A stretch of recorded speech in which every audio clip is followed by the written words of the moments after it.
sejarah IRT Watsan PMI adalah selepas ada bencana tsunami di Aceh, alat-alat pengolah air yang dari negara sahabat itu dihibahkan ke PMI.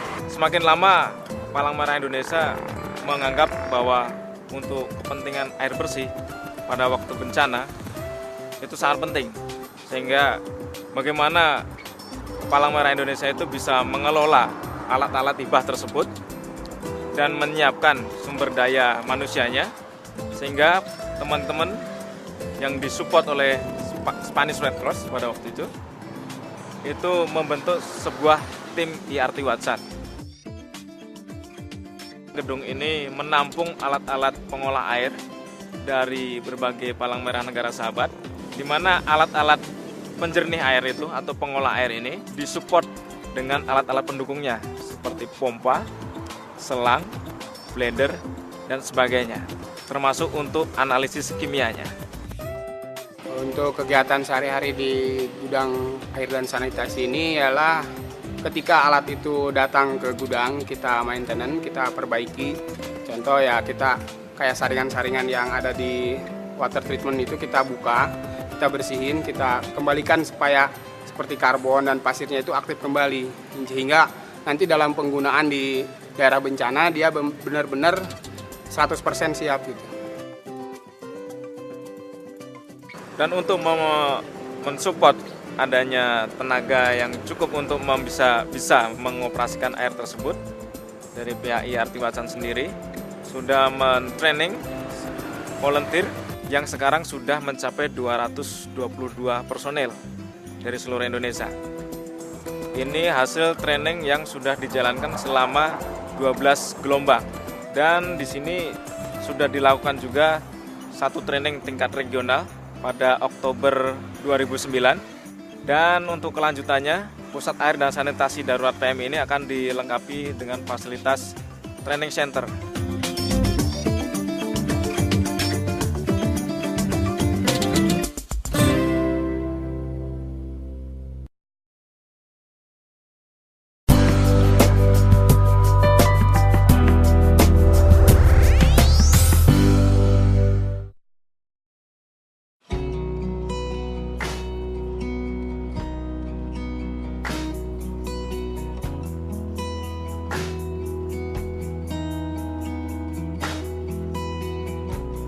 Kita ditelepon dari tim Watsan di Bandung, karena kebetulan kami salah satu relawan IRT di Bandung untuk asesmen di Merapi.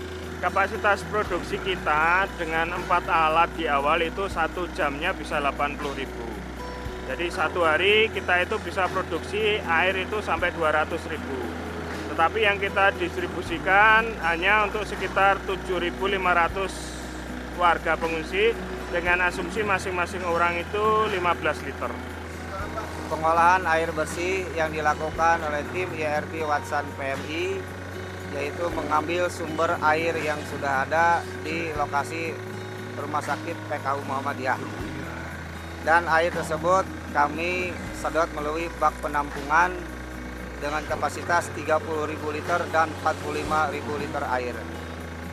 Setelah itu kami melakukan uji laboratorium atau dengan jar tes, dan dilakukan juga kita menggunakan alat WTP untuk produksinya, yaitu Water Treatment Plant. WTP yang kami bawa atau alat untuk produksi pengolahan air bersih ada 3 unit. Yang pertama yaitu SETA atau yang disebut dengan planta, itu untuk memproduksi air yang siap minum. Dan yang kedua yaitu OEK atau LMS, itu juga sama, bisa diproduksi untuk air minum dan untuk air bersih. Dan untuk yang ketiga yaitu Opalium, itu prosesnya hampir sama. Air tersebut sudah diolah, itu kita tampung dengan menggunakan alat blender atau bak penampungan air yang kapasitas masing-masing yang 10.000. Setelah di situ kita salurkan melalui truk yang kita siapkan.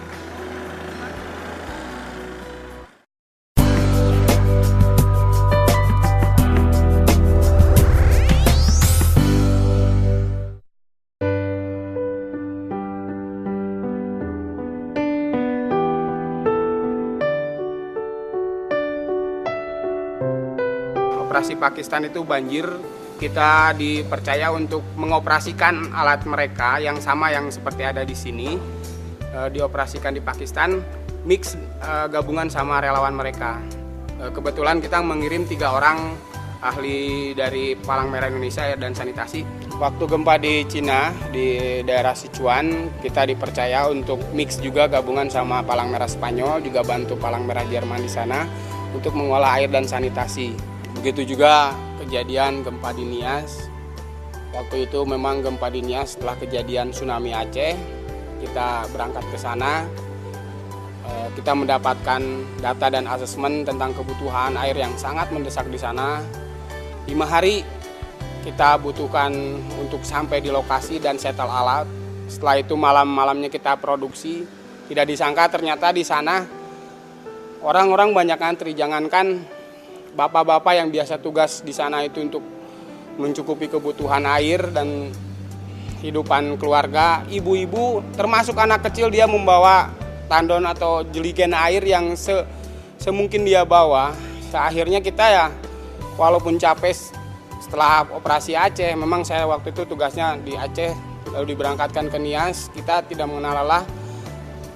Sampai pagi, sampai siangnya lagi mereka masih ngantri.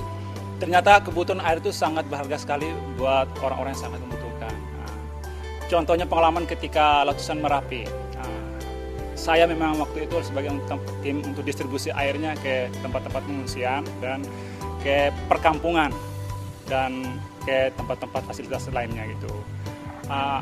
Sangat terharu sekali ketika orang ibu-ibu dengan anak-anak atau nenek-nenek dengan jarak yang sekitar 5-6 km dari lereng itu turun ke bawah hanya untuk mengambil air yang kita mungkin dengan kendaraan tangki yang beban sekitar 7-8 ton itu tidak bisa mendaki. Jadi mereka rela turun dari gunung hanya untuk mengambil air itu.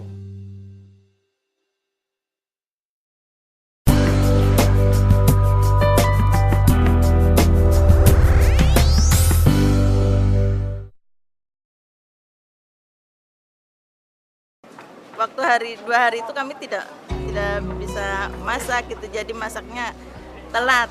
Tapi setelah PMI datang, dari PMI sumbangan air bersih, alhamdulillah kita bisa masak 3 kali sehari dan pengungsi juga bisa menggunakan air bersih dari PMI untuk mandi, untuk minum, untuk cuci piring, untuk berwudu juga. Sebelum ada bantuan air bersih, warga pengungsi agak kesulitan mendapatkan air bersih karena kejadian yang sangat mendadak dan pemerintah daerah belum siap untuk mengadakan persiapan. Ya sekitar 3 hari setelah kejadian, PMI segera turun tangan untuk memenuhi kebutuhan yang dibutuhkan oleh pengungsi. Nah, terutama kebutuhan air bersih untuk kebutuhan MCK, untuk memasak, dan juga untuk kebutuhan mandi bagi para pengungsi semuanya.